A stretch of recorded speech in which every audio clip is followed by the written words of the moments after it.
United states ने फैसला किया है कि वो 2018 में इंडिया को ईरान के चाबहार पोर्ट पर ऑपरेशंस के लिए दिए गए वेवर को मंसूख कर रहा है। मुख्तलिफ मीडिया रिपोर्ट्स के मुताबिक ये फैसला इंडिया के इस अहम टर्मिनल को डेवलप करने के किरदार को मुतासिर कर सकता है। आइए आपको बताते हैं कि ये फैसला इंडिया को इकोनॉमिकली, स्ट्रेटेजिकली और डिप्लोमेटिकली किस तरह इम्पैक्ट करेगा। ये फैसला जो 29 सितंबर 2025 से इफेक्टिव होगा, इसका मतलब है कि जो भी कंपनी या इंडिविजुअल इस पोर्ट की फाइनेंसिंग, ऑपरेशंस या सर्विसिंग में शामिल होंगे, उसे Iran freedom and counter proliferation act के तहत यूएस पेनल्टीज का सामना करना पड़ेगा। ये फैसला वॉशिंगटन की पॉलिसी में एक बड़ी तब्दीली है और प्रेसिडेंट ट्रंप की मैक्सिमम प्रेशर कैंपेन का हिस्सा है, जिसका मकसद तेहरान को आइसोलेट करना है। इंडिया के लिए चाबहार पोर्ट सिर्फ एक ट्रेड हब नहीं बल्कि एक स्ट्रेटेजिक एसेट है। ईरान के साउथ ईस्टर्न कोस्ट पर गल्फ ऑफ ओमान की ओपनिंग पर वाक़या ये पोर्ट पाकिस्तान को बाईपास करते हुए अफगानिस्तान और सेंट्रल एशिया तक एक वाइटल रूट देता है।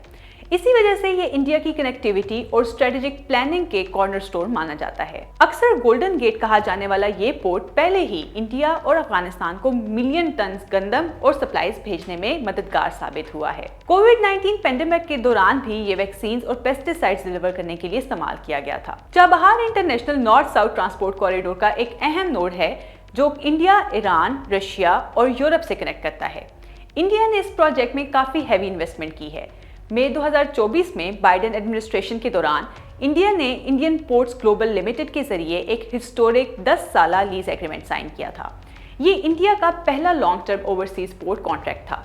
डील के तहत $120 मिलियन इक्विपमेंट के लिए कमिट किए गए थे और $250 मिलियन का क्रेडिट लाइन इंफ्रास्ट्रक्चर प्रोजेक्ट्स के लिए दिया गया। इंडिया पहले ही $25 मिलियन के क्रेन्स और मशीनरी डिलीवर कर चुका है और पोर्ट ने रिसेंट ईयर्स में काफी कार्गो हैंडल किए हैं। न्यू दिल्ली के लिए ये एग्रीमेंट ईरान के साथ टाइज डीपन करने का सिंबल भी था और सेंट्रल एशिया तक रिलायबल एक्सेस सिक्योर करने का प्रैक्टिकल सोल्यूशन भी। लेकिन वॉशिंगटन का कहना है कि अब वो कंडीशंस खत्म हो गई हैं जिनकी बिना पर ये एग्जम्पशंस जस्टिफाई थी।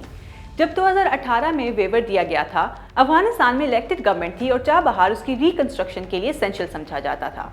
2021 में तालिबान के पावर में आने के बाद यूएस ऑफिशियल्स का कहना है कि चाबहार का ये रोल खत्म हो गया है और अब ये ईरान को रेवेन्यू प्रोवाइड करता है जो रीजनल मिलिट्री एक्टिविटीज फंड कर सकता है। वेवर रोल बैक करके ट्रंप एडमिनिस्ट्रेशन ये सिग्नल कर रहे हैं कि उनकी सेक्शंस रिजीम में कोई लूप होल खुला नहीं छोड़ा जाएगा। ये रिवोकेशन इंडिया के लिए कॉम्प्लिकेटेड सिचुएशन पैदा करता है।